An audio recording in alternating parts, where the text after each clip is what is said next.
Hi, welcome to another episode of Being a Coach. I'm your host, Jeremiah Hicks, along with Orlando Carrillo. And on today's episode of Being a Coach, we're going to discuss athlete burnout in youth sports and just athletes in general. So first thing I want to address is our question about Coach Carrillo is specifically, when do you think burnout is most noticeable, or not when you think, what's considered a burnout that you think of in athletics? It's just lack of interest. Lack of interest, always nursing some kind of injury. No, okay. All right, well, that's a way of putting it, most definitely. So, do you think that when it comes to burnout, it shows what it's like you mentioned? So, to you, would you think the first sign of burnout is physically, or is it more emotionally? It's more emotionally. I think a lot of times we have the pressure of a coach, the pressure of themselves, the pressure of social media, all that combined together causes the issue of burnout mentally for them. Because by the time they reach us at the beginning of a season, they're already tired. They're already done from getting yelled at all summer long. Yeah, they are, exactly. So even from my experience considering emotional burnout, yeah, it does take a toll, because when you think about all of these select sports, and I look at it as a catch-22, far as there's a way of preparing and getting a kid involved in sports at an early age, but you also have to be mindful that, for one, they're still developing physically and mentally and also emotionally. So you want them to have the fundamental skills. Like we tell some of our players sometimes, we come across a lot of players who never tried a sport at all. And because of pro athletes that they probably have seen or saw documentaries of, I played football all my life, and I tried basketball my senior year in high school. I got a basketball scholarship. Well, they fail to realize that doesn't work for everybody. Yeah. But also, those same players are athletes. They have some perception or some experience of some type of skill set, compared to those who've been playing since they was like 3 and 4. Well, you putting that toll on your body for so long, to the point, say for instance, stunts your growth. So a lot of sports, or certain sports, height is a big thing to get you looked at, or consider that by the time they do, as you say, make it to us, and we probably have seen them up over time and they were a great athlete, but because they're so mentally drained, and then leads to physical drainage or physical wear and tear on the body, that causes them to just want to get away from the sport. So that is something that we could think of. Is there anything more, or can you think so? Well, I think their schedule is so hectic. You got AAU practice, you've got school practice, then you got skills training, right? And then you repeat that all over again. Yep. And it's just like boom, boom, boom. And parents are like, parents want to see their child grow as an athlete, and so they think more is better, and more really isn't better. I think the big word that we're not using at all is the word recovery. Yeah. Recovery is never, in those 3 things I just said right now, I didn't add recovery at the end. Like, no recovery is being used or taught to our athletes. Like, hey, you need to take some time to recover. Your body needs to recover. You need to be able to sleep X amount of hours. Yeah. A lot of times we get mad because we say, well, all you do is sleep. But the reason why they're sleeping so late or so long in the day is because they're up all night, gaming, or they're TikToking, Instagram. It's something. They're doing something, and they don't understand that a big component in being an athlete is recovery. And when we talk about burnout, recovery would combat that, at least in my eyes. Yeah. And even thinking about that, like, is most definitely because even our players that we've had over the years, and even this year, a lot of times, most of them are what coaches hate the most, and what parents need to also understand and realize to help with recovery is also that burnout. Like, there's no reason for a child to be playing select or AAU during the season, because that goes to how you say. So what do you expect the coach to do? Because now, okay, you may have a very select few actual tournaments where college coaches may show up to. No, they want to see how you are organized sports, because not every AAU or select team coach is going to teach you fundamentals. And a lot of times, like, let's be honest, it depends on whose parent is paying the most money. Like, who kid is, like, you know, the it factor compared to the rest of the kids, and like that's who's going to get the most recognition in any sport. So why are you putting your child, your athletes, through these circuits and these so-called showcases that are really not showcases, taking them, like, some of our players feel as though like that's more important than the actual UIL competition or in season that we have. Like right now we're in soccer and we literally will have kids, coach, I can't stay all of practice, or I can't stay for practice because I have a select game.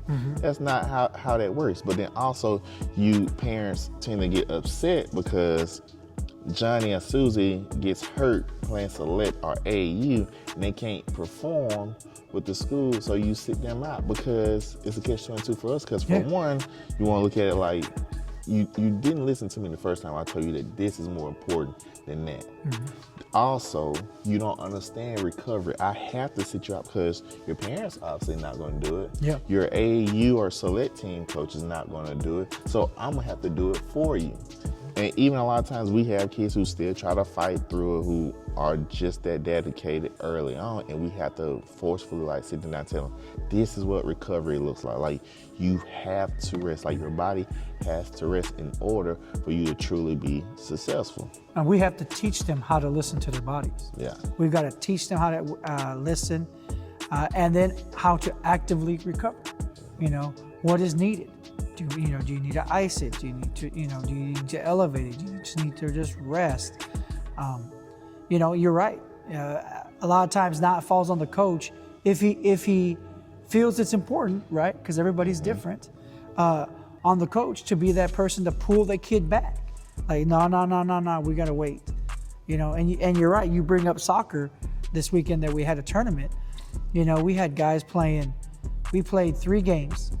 And I still had guys leaving those games to go play more games. And it's just like, where does it end? When do we rest? When do they get to rest? Exactly. And there's those hard conversations that you have to have with parents, because, I mean, all that stuff costs money. Nothing's free in this world. And so to tell them like, hey, you need to actively pull them back. You need to give them some rest. They don't listen. And then sometimes we got to save the kid from themselves, because the kid's going to tell you, I'm good, I'm ready to go back. But they're not.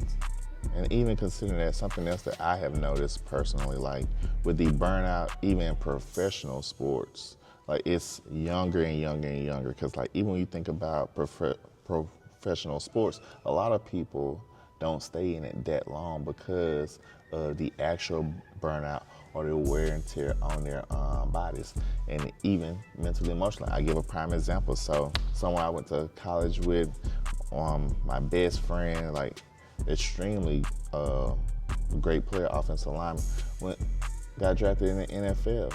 And you think that's a lifelong dream and something you're passionate about. Of course, like, the incentives and money that comes with it. But at the end of training camp, like, they agreed to sign him, but he didn't sign because, one, that wasn't his passion anymore, and then 2, that burnout occurred. And that there is a major thing. So if an adult that has an adult, think about like how long, or before that he probably already experienced burnout, but because so many people are in his ear, like, why would you choose anything else? Like, you're this big, you're this tall, like you're dominant, you're on a draft board for this and this and that. But it finally took him, possibly listening to his body, like, no, I can't go on. Like, this is it for me. Like, Yeah. I'm not passionate about it. And that could be the mental and emotional aspect. Or who knows, he probably suffered and dealt with some injuries, which he did deal with a significant injury in college. And it was nationally televised, and it was a gruesome injury, and he overcame it, and, you know, everything was good. But still, though, it's just over time, like, mentally, those things stick with you and stay with you. And that's just something, as you were speaking, I was thinking of as we were talking about, you know, burnout. Yeah, no, like I said, as you think about it, a lot of times as coaches, we deal with the injuries that are coming from the summer. Yeah. Like from all this stuff, like they don't tell you until they step on campus again, whether it's at the university level or even at the high school level. You know, when they step on campus, that's when you realize, like, oh, so-and-so is hurt. And now you got to start the process. And a lot of times that's when you find out things are more far off than what you thought they were. And so instead of coming in and getting ready to start the season and starting fresh, they're not starting fresh. They're coming back with old emotional baggage Yep. and injuries. Exactly. And so then it just compounds the situation when you're stressed out because you're starting a new season and you have expectations. So at what point what are we supposed to do as coaches? Are we supposed to adjust our expectations from what our athletes' experiences were over the summer? Because a lot of times we have our own mentality of what we're going to do. We're ready to hit the ground running. We got this, and this. But then we come and find out, oh wait, so-and-so is hurt. Someone's still not feeling well. Like he's still got a couple more weeks. So now the team is not really starting the way it's supposed to. I mean, so what do we do? At what point do we start saying, oh, you know what, we got to adjust it, or do we just keep going? That's exactly. So that's something to think about. Last question. Do you think burnout is more common in student athletes who only play one sport or multi-sport athletes? Definitely one sport athletes, because all they do is that one sport.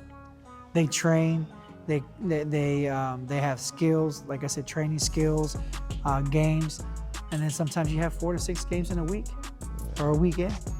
You know, I want to say it's one sport. Those multi-sport athletes have a chance to decompress and do something different, work on something different. And a lot of times, like I told you, an athlete's an athlete. Yeah, right. I mean, it's going right now with my future goalie. Yeah. Like, it's just like, dude, you're an athlete. We're just going to try it out. Let's see what happens. All right. And I totally agree with you. It's definitely the multi-sport. Well, it's definitely the one sport athletes who are more likely to get burnt out, because I was talking to a parent a few years ago where their 9-year-old played baseball. Wasn't the greatest person on a team, but yet you go all summer playing this one sport.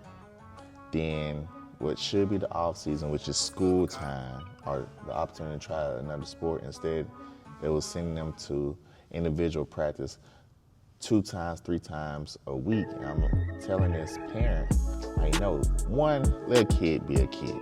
Like, they're still exploring, like, let them explore different sides of, you know, the world, not only just sports and athletics. Like, let them get into art, dance, you know, different things.